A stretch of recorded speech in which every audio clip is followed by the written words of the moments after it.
De l'éthique, de la planification et des affaires juridiques. Alors, on a tendance à dire que je suis le directeur, etc., au CHU de Québec. Alors, très brièvement, notre hôpital, c'est un regroupement de 5 hôpitaux qui sont sur le territoire de la Ville de Québec. C'est à peu près 14 500 employés, donc c'est plus petit qu'ici, pas mal, avec 1 500 médecins, 300 quelques chercheurs réguliers et associés, un peu plus de 200 chercheurs affiliés, près de 1 000 étudiants au cycle supérieur, un peu plus de 500 bénévoles et 405 cadres. Chez nous, les cadres, c'est toute nature confondue, autant des cadres dans les secteurs de soutien que des managers, comme on dit en France, dans les secteurs cliniques. D'entrée de jeu, rappeler comment on définit chez nous le Lean, donc vraiment comme une philosophie, une façon de voir et de penser qui se focalise sur un certain nombre de choses. D'abord, des activités qui sont centrées sur le client. Ça paraît naturel pour un hôpital, mais dans les faits, quand on regarde souvent les actions que l'on pose, les décisions qu'on prend, on a parfois l'impression qu'on a oublié le client au coin d'un corridor. Réduction des gaspillages, réduction des délais, pensée résolument axée sur les processus, et donc la question qui se pose, c'est qu'est-ce qu'un processus? Eh bien, il n'y a pas grand-chose qu'on fait dans un hôpital qui n'est pas un processus, donc qui ne peut pas faire l'objet d'une remise en question ou d'une analyse d'amélioration. Et c'est aussi, c'est surtout comme ça qu'on a connu le Lean, une méthodologie rigoureuse et parfois douloureuse de résolution de problèmes. Guillaume l'a mentionné avec beaucoup de pertinence, c'est une approche qui oblige à de l'humilité dans la gestion, ce qui n'est pas naturel pour tout le monde dans une équipe de cadres. Parfois, c'est contre-intuitif, l'humilité. Et pour certains de mes collègues, pas pour moi, bien entendu. Et puis, c'est aussi une démarche qui se centre sur le respect des personnes. C'est une démarche qui ne cherche pas de coupable, mais qui cherche la voie de l'amélioration.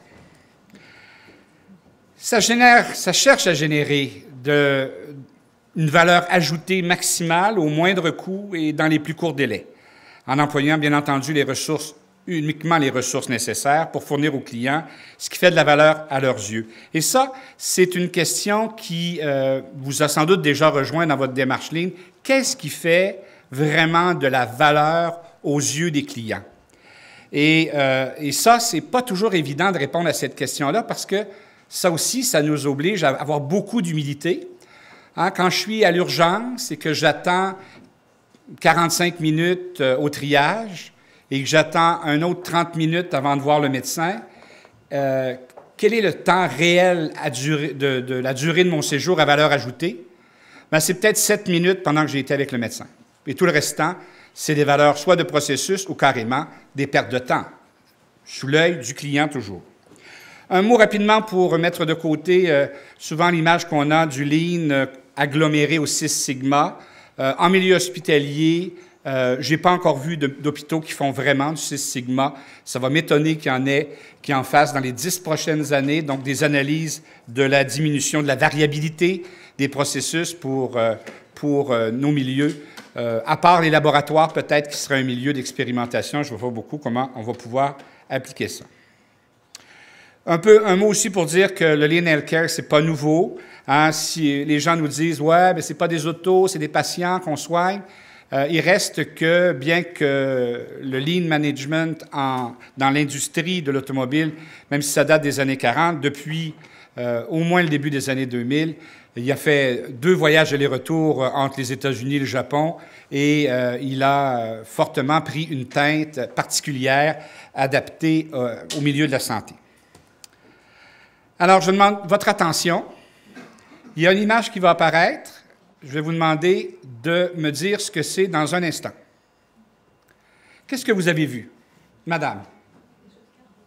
Vous avez vu 2 cartes. Quelqu'un a vu autre chose? Les cartes, peut-être? Vous avez vu quoi? 3 cartes. Qu'est-ce que c'était comme carte? Des dames de pique, 2 dames de pique, 3 dames de pique. D'autres ont une idée autre que ça. Donc, vous avez vu, grosso modo, 2 ou 3 dames de pique. Alors, dans les faits, je vais le remontrer encore une fois, pour être certain, là, pour vous aider.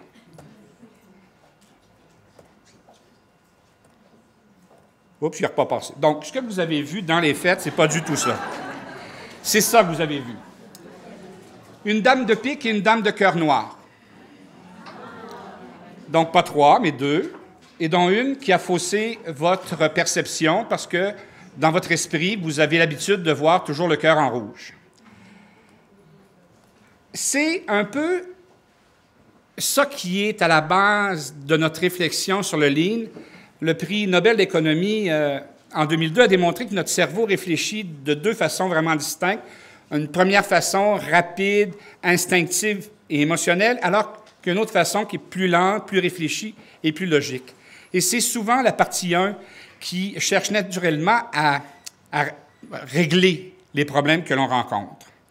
Et en ligne, on dit souvent, aux gens, c'est important de ralentir pour aller plus vite. C'est important de prendre le temps de réfléchir à la nature des problèmes pour pouvoir nous permettre d'apporter une réponse mieux articulée aux problèmes auxquels on fait face. Donc, on l'a dit, le Lean cherche à créer le maximum de valeur pour le client, à éliminer les gaspillages, puis à améliorer les processus. Donc, la réflexion que vous pouvez faire, c'est comment créez-vous de la valeur? Peut-être juste un petit essai. Qui pourrait me dire, par exemple, madame, qu'est-ce que vous faites ici dans le CHU? Quelle est votre fonction dans le CHU? Moi, pardon, je suis directrice de cabinet de la communication. Vous êtes en communication. Dans vos activités, est-ce que vous créez de la valeur pour le patient? J'essaie de faire que ça. Mais je pense que je perds beaucoup de temps par ailleurs. D'accord. Alors, c'est évident que je vais vous décevoir. Parce que la notion de valeur, telle qu'on l'entend dans le Lean, c'est ce qui est vraiment important aux yeux du patient. De façon générale, le patient n'aura pas une préoccupation très évidente pour votre service. Il ne va pas se dire, est-ce que la dame du service des communications a pensé à moi ce matin? Il va plutôt se dire, bon, est-ce que je vais attendre? Est-ce que quelqu'un va m'accueillir convenablement? Est-ce qu'on va me sourire? Est-ce que je vais voir le médecin rapidement? Est-ce qu'il va me faire passer les bons tests? Est-ce que je vais avoir un diagnostic? Est-ce que je serai opéré dans des délais raisonnables? Est-ce que je vais pouvoir rentrer à la maison? Ça, c'est des questions qui préoccupent plus le patient et c'est là-dedans dans ce type de préoccupation-là, qu'il va chercher la valeur. Ça ne veut pas dire que ce que vous faites n'a pas d'importance. Ça a de l'importance parce que ça a une valeur de procédure. C'est une valeur qui vient encadrer l'activité qui permet au reste de l'équipe de pouvoir la donner dans sa pleine valeur. Donc, les valeurs, on a les 3 grandes valeurs qu'on retrouve en ligne, la valeur vraiment ajoutée, la non-valeur ajoutée, alors des choses, par exemple, l'attente, le transport inutile, des formulaires complétés en double, ça n'existe pas chez vous, mais chez nous, on en a plusieurs. Et puis, il y a des valeurs de processus qui sont nécessaires. Alors, quand on fait remplir, par exemple, à l'accueil, un formulaire pour permettre le remboursement du côté des agences de recouvrement des frais, bien, c'est une obligation que l'hôpital a s'il veut rentrer dans ses frais. Donc, ça a une valeur, pas pour le client, mais ça a une valeur de processus. Donc, c'est un état d'esprit, des principes, des outils. Chez nous, on le décline un peu comme ça. Donc, un système de gestion, on en reparlera un petit peu plus tard, qui est venu faire contrepoids aux projets Lean tels qu'on les réalisait à l'époque chez nous. Des principes fondamentaux, je n'insisterai pas beaucoup là-dessus, c'est du vocabulaire qui va rentrer au fur et à mesure que vous allez faire du Lean dans votre quotidien. Donc, la valeur ajoutée, la fluidité des processus, être bon du premier coup, résoudre les problèmes en cherchant les causes souches, le respect des personnes, viser la perfection, diriger avec humilité, etc. Et les démarches, les différents outils, je vous en fais grâce, mais ils viennent soutenir. Mais l'idée ici était d'insister sur le fait que, au-delà d'une boîte à outils, et au-delà surtout de l'image qu'on nous a colportée longtemps, que le Lean, c'est des études de temps-mouvement qui ne servent qu'à rendre les gens plus esclaves de leur travail, c'est une erreur de perception.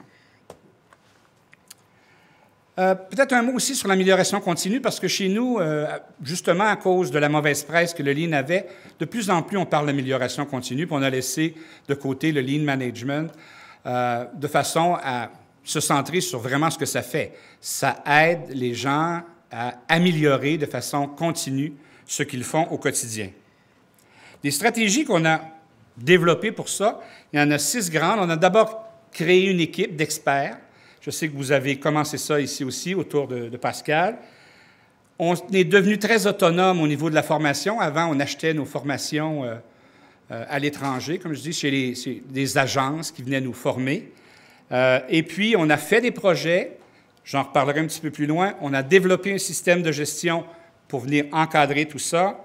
On a mis beaucoup de temps en communication. Et c'est pour ça que je souris quand je vous taquinais tantôt, parce que chez nous, on a toujours tendance à dire que dans cette approche-là, il fallait faire 3 choses en matière de communication. Communiquer, et puis communiquer. Et quand on était certain qu'on avait bien communiqué, il fallait communiquer. Et ça, en bas de ça, on n'en sort pas. Et puis enfin, des alliances qu'on a fait au fil du temps. Notre parcours commence au début des années 2000, 2004, à peu près autour de 2004, on a commencé certains projets, surtout avec des firmes externes, en fait des consultants que je définis pour l'avoir été moi-même, quelqu'un qui vous emprunte votre montre pour vous dire quelle heure il est et qui finit par ne pas vous la remettre au départ. C'est que dans le fond, ils réalisaient de merveilleux projets chez nous, mais dans les faits, ils repartaient avec leurs connaissances, puis nous, on arrivait avec le paquet cadeau, c'est joli, ça va bien, c'est très intéressant comme résultat, mais on n'a pas d'expertise. Puis au moment où l'expertise s'effrite, où les résultats tendaient à s'effriter, on n'avait pas les moyens de les rattraper. Donc, on a un ministre un peu fou qui, à un moment donné, a convaincu le Conseil du Trésor de débloquer 10 millions de dollars pour faire 3 projets de démonstration de la pertinence de l'utilisation du Lean dans le management de la santé. Nous avons été un des 3 hôpitaux retenus, et donc on a réalisé 10 projets pour faire cette démonstration-là chez nous. Parallèlement, on a formé donc des gens pour être pleinement habilités à le faire. Et au fil des ans, donc, vous voyez ici le développement de nos habilités. Un mot pour vous dire qu'à l'époque, les consultants nous disaient il va falloir que vous ayez formé à peu près 10 de votre monde pour penser que vous avez commencé à faire quelque chose en ligne. Puis on éclatait de rire parce qu'on était 15 000, on disait hey, 1500 personnes formées, on ne verra jamais ça. Bien, on est à 1650. Bon. Alors, ça se fait, mais il suffit, comme dans le cas d'un festin autour d'un éléphant, d'en manger qu'un petit bout à la fois. Notre parcours, ça a été d'abord de comprendre une bonne revue de la littérature, parce qu'au début, on est un CHU, on s'intéresse aux données probantes. Les données probantes, elles étaient loin d'être probantes en matière de santé. Elles étaient surtout contradictoires. Puis, on est allé visiter des copains à gauche et à droite, à Virginia Mason, ici, à Namur, en Belgique, à ThéodorCare, et on a essayé de voir qu'est-ce qui avait fait chez eux le succès. Nos formations, j'en glisse un mot parce que des fois, ça intéresse les gens. Donc, on a 6 grands types de formations. Une petite introduction au Lean Healthcare. On a une activité d'habilitation qui est plus pour le système de gestion et qui s'adresse aux gestionnaires. On a la ceinture verte qui habilite à gérer des projets. Une ceinture noire qu'on réserve aux gens qui se consacrent au Lean Management à plein temps. Et on a une activité pour le personnel quand on déploie le système de gestion qui s'appelle l'amélioration continue, c'est l'affaire de tous. Et puisque, comme chez vous, on a développé des stand-up meetings qu'on appelle chez nous, en grec ancien, des caucus, les gens qui les mènent, ces caucus-là, voulaient avoir une formation, donc on en a développé une. Je termine. Il reste combien de temps? Un quart d'heure. Je termine en vous présentant 2 projets réalisés en mode Lean chez nous, un petit peu pour vous donner le type de portée sur lequel on travaille. Alors, une unité à l'Hôtel-Dieu de Québec, le 9500, on travaillait sur une difficulté liée à la gestion des départs.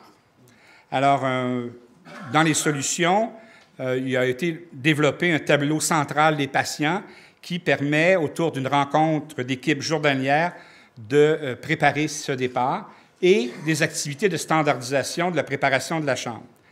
Les résultats, 91 % des annulations de chirurgie qu'on avait par manque de lit, on a réussi à diminuer ça. On a augmenté de 27 % les admissions dans l'unité de soins, puis on a diminué de 97 % le temps d'attente à la salle de réveil pour les patients parce que la fluidité entre la salle de réveil et l'unité d'hospitalisation a été augmentée. Alors, en 2014, avant qu'on fasse le projet, la durée moyenne de séjour, je ne sais pas si c'est une notion qui existe ici, là, mais était de 5,67 jours. Et au 31 mars, après le projet, on avait réduit ça à 4,58. Ce n'est pas des résultats effarants, mais c'est des résultats qui permettent de montrer qu'est-ce qu'on peut réaliser. Le projet du nouveau complexe hospitalier, je ne vous en parlerai pas beaucoup. Ce sera le propos de la fin d'après-midi. Mais surtout, un mot pour vous dire que dans tous ces projets, on a frappé ce qu'on a appelé le mur des projets, un mur fait à la fois de la question de la pérennité. On avait des succès, on avait des plans d'action qui donnaient vraiment des résultats exceptionnels, mais au bout d'un certain temps, ça s'essoufflait. Il y avait des solutions qui étaient un peu adaptées, corrigées, parfois abandonnées.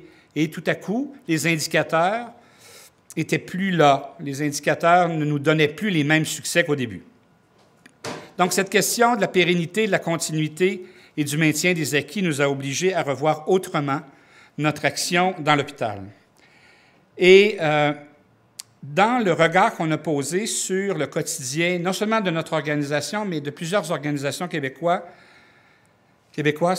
on a noté beaucoup de similitudes, des changements fréquents d'orientation, non seulement au niveau politique, mais dans nos propres boîtes, beaucoup de commandes, parfois paradoxales, aller à gauche, aller à droite, à peu près en même temps, des échéanciers toujours très courts. Hein, dans nos organisations, je fais souvent remarquer ça à mes collègues du comité de direction, quand quelqu'un a une bonne idée et qu'on dit « Ah, c'est bon, ça, on le fait », bien, tout de suite après, les gens se disent « Bien, on a dit oui, c'est fait ». Mais dans les faits, après qu'on ait dit oui, on commence à le faire. Et la semaine suivante, on dit encore oui à un nouveau truc qu'on pense qu'on a fait parce qu'on a dit oui. Et cette accumulation de oui-là, bien, c'est ça qui vient grever notre capacité.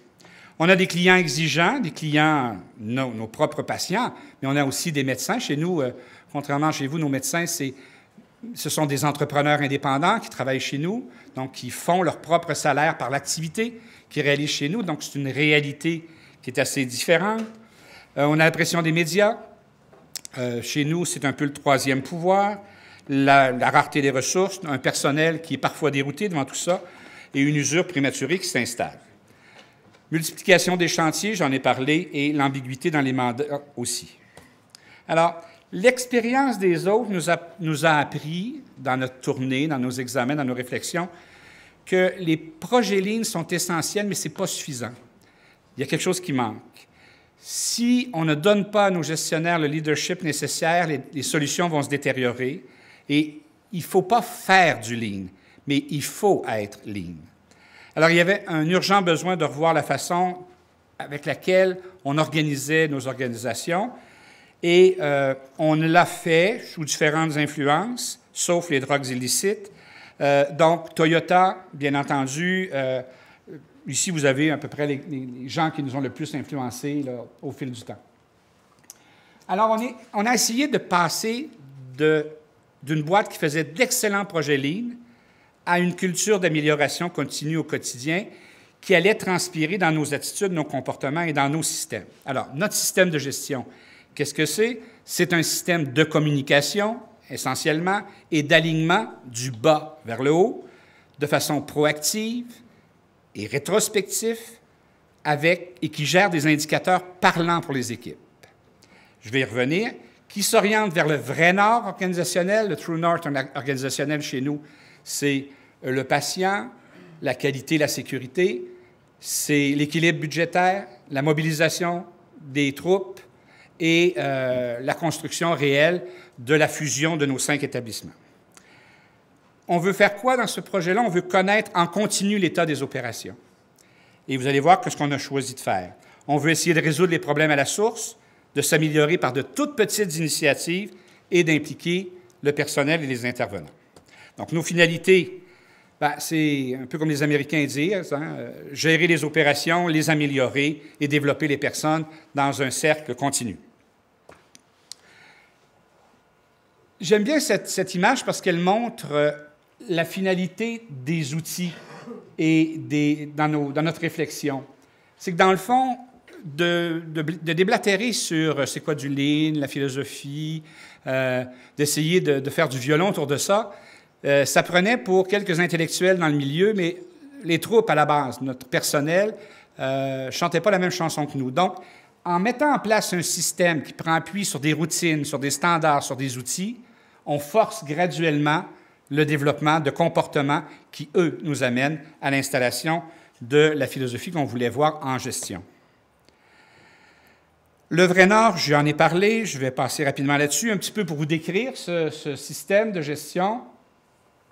Il débute chaque matin, chez nous, une assistante infirmière-chef, il y en a une par unité, elle fait un rapport d'état 1 à son chef pour lui dire comment s'est passée la nuit, comment s'aligne la journée, comment sont les ressources matérielles, humaines, est-ce qu'il va y avoir des trucs qui vont manquer, est-ce qu'il y a des médecins qu'il faut rappeler parce qu'il doit y avoir des consultations de fait. Donc, le rapport d'état 1, c'est l'objectif. Et puis ensuite, le chef d'unité fait un Gemba, donc il marche les processus de son unité.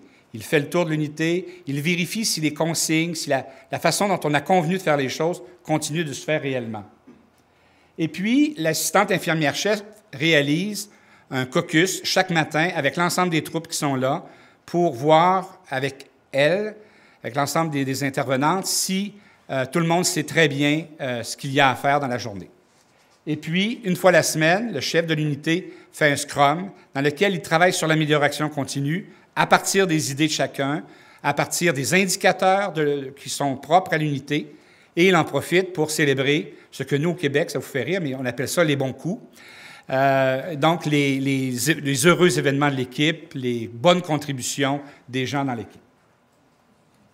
Une fois par semaine, chaque chef a un rapport d'état 2 avec le directeur concerné par le secteur. Chaque mois, il y a un comité de gestion par secteur, donc mère-enfant, chirurgie, etc. Et toutes les semaines, il y a un comité de direction de façon à créer une agilité plus grande au comité de direction pour pouvoir recevoir les problèmes qui viennent de la base et qui n'ont pas pu être solutionnés là. Et enfin, c'est soutenu par une planification stratégique en mode Lean aussi, en mode Doshin-Kanri, avec des courbes d'itération. Alors, juste une station visuelle classique chez nous là, pour ce qui est du Scrum hebdomadaire. Donc, les gens travaillent sur des idées qu'ils ont soumises, ils les priorisent, ils décident d'en implanter un certain nombre, jamais plus de 3 à la fois. Il y a toujours des projets organisationnels qui sont en cours et qui sont plus grands que la nature d'une idée d'amélioration.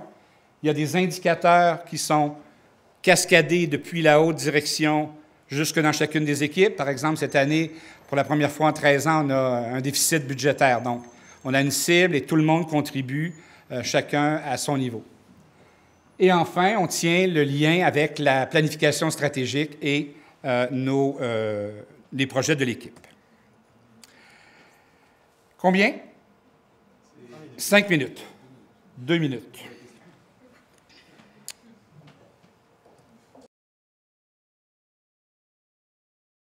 Que ça serve vraiment à donner de meilleurs soins aux patients. Alors, ce système-là, c'est un système qui veut le mieux pour les patients du CHU de Québec.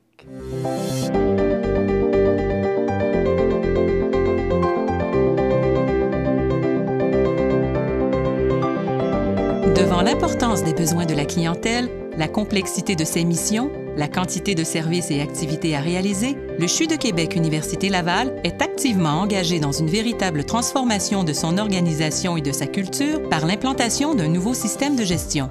Le système de gestion qui s'inscrit dans la philosophie Lean, le système de gestion devient un outil, pas une panacée, pas une fin en soi, un outil pour mieux standardiser ce qui se standardise, pour cesser de standardiser ce qui n'a pas à l'être et ne pas standardiser aussi ce qui relève d'une décision professionnelle très près du patient. C'est un moyen de motiver notre monde aussi.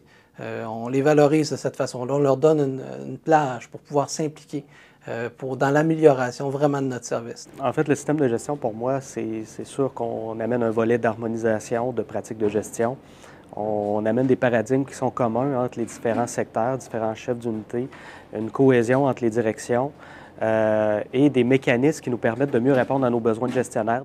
D'une part, on peut aussi, avec ce système-là, éliminer le bruit communicationnel. Parfois, on entend des rumeurs, on entend des choses, mais avec les points de rencontre tels que le caucus, le scrum et tout, bien, ça permet d'aligner les gens, parler des bonnes choses, puis de bien travailler. Donc, la communication dans toutes les étapes du système est vraiment un élément essentiel et vital. Le système de gestion, c'est un grand tout. C'est un élément qui touche plusieurs aspects de la gestion hospitalière, à commencer par une cascade d'informations entre le personnel vivant les situations sur le terrain et qui va même jusqu'au comité de direction. Ça suppose également que la façon dont nous allons travailler à la base et en haut va être la même et que ce que nous allons poursuivre va être sensiblement la même chose, à la base et en haut.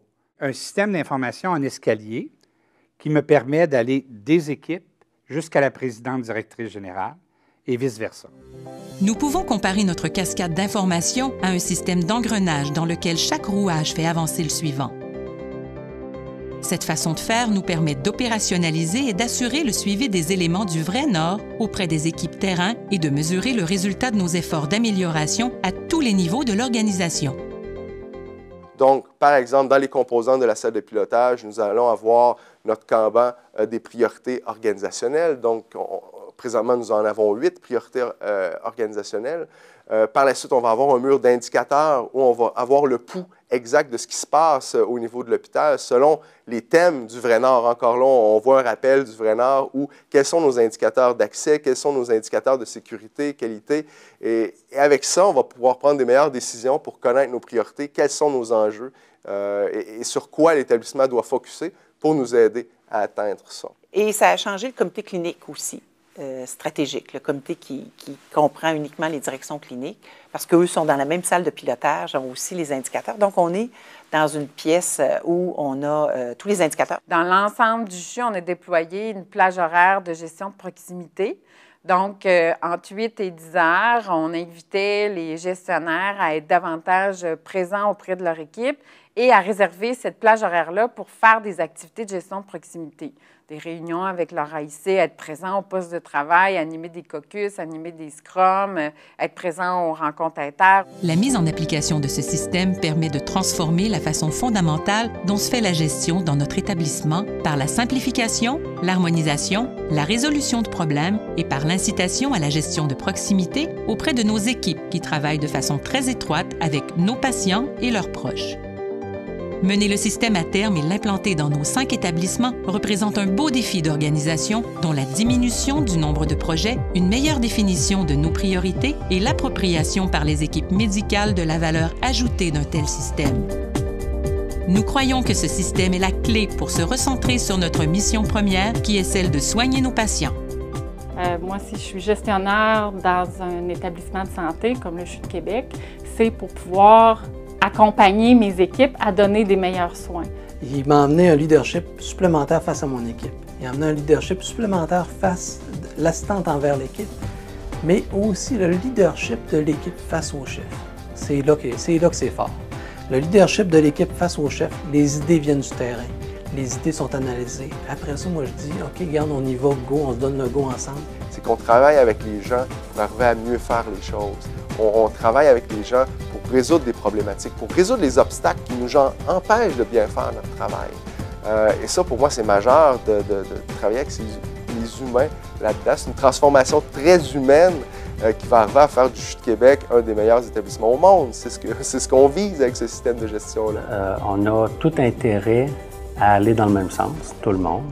Alors, c'est un processus. On entre dans un processus qui est un modèle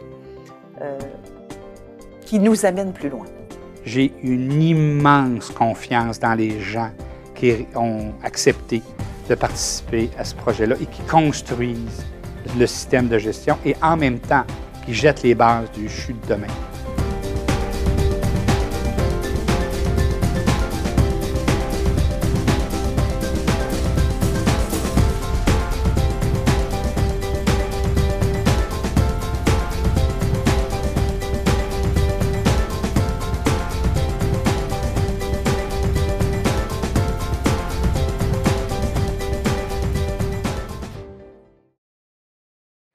les médecins, ils cherchent à ce qu'on réponde à la question suivante. What's in it for me? Qu'est-ce que je vais pouvoir en retirer de faire ça? À partir du moment où on convainc les médecins que dans le processus qu'on fait, ils vont avoir des gains pour leur pratique auprès du patient, ils embarquent. Tant et si bien qu'on avait prévu dans le budget des 10 projets de base des montants d'argent pour rembourser nos médecins. Comme je vous le dis, nos médecins ne sont pas salariés, donc dès qu'ils abandonnent la clinique pour venir faire des projets, ils ferment le robinet. Donc, on avait prévu de l'argent pour les rembourser. Bien, ils ne nous ont même pas réclamé l'argent.